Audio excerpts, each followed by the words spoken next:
I'm setting up a Spektrum DX6i to work with the Carbon Cub S2.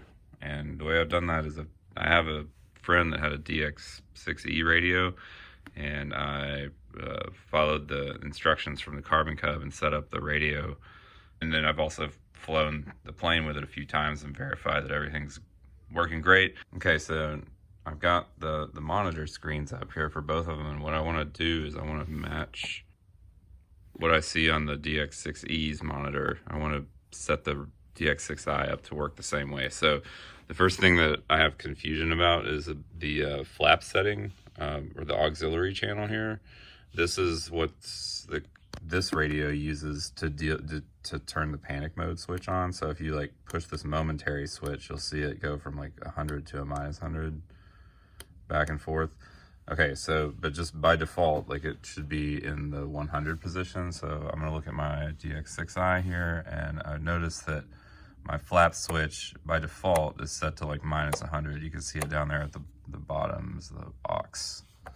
So I think what I can just do is go back up here to the list and just like go to the reverse settings, and I'm gonna reverse my flaps rather than like go into the flap setting.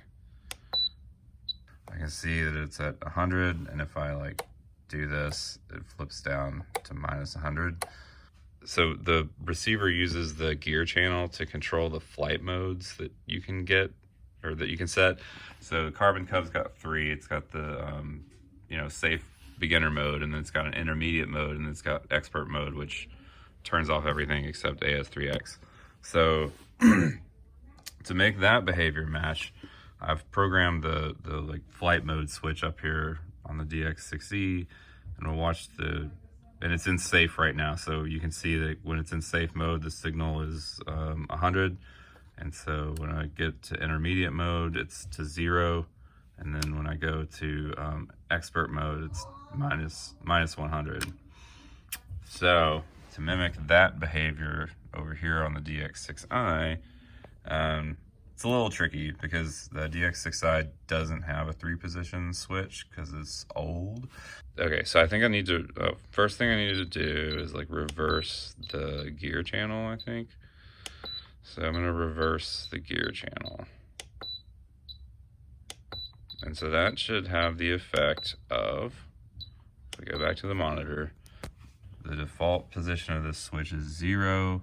It's in 100, it's sending like 100, and if I pull it back, it goes to around 0. Oh no, sorry, it goes to -100. So that's actually going to be the same as, yeah, safe directly to expert on this mode.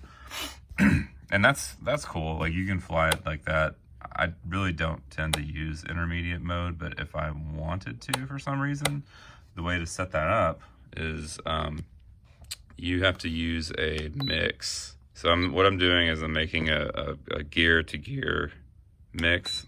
So I've selected gear. It's going to trigger gear, and I want that to be active. And so the switch I'm going to assign it to is this here, this mix 0 switch. We're going to get this back to 0. Now this is the thing. I want it to subtract 100 when it's in this like okay, now does that do it? So my I think this is it. Yeah, so my default, there's beginner, expert, and then if I'm in beginner and I want intermediate, there, it's at 0. So that you can see that's the exact same behavior you get with this 3-position switch on the gear channel. So now it's time to verify that all this works. All I've done so far is bind the radio to the plane. Anyway, you can see that the green light is on the front. We've got beginner, intermediate, expert. With the DX6i. Sweet.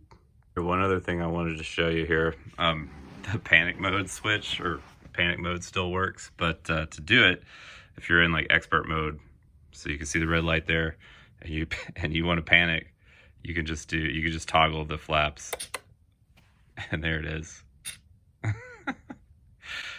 To me, it's just easier to do this, but you know, that's just me. Oh, but hey, look, it goes back to intermediate. So yeah, maybe you would use the panic switch. Anyway, it works.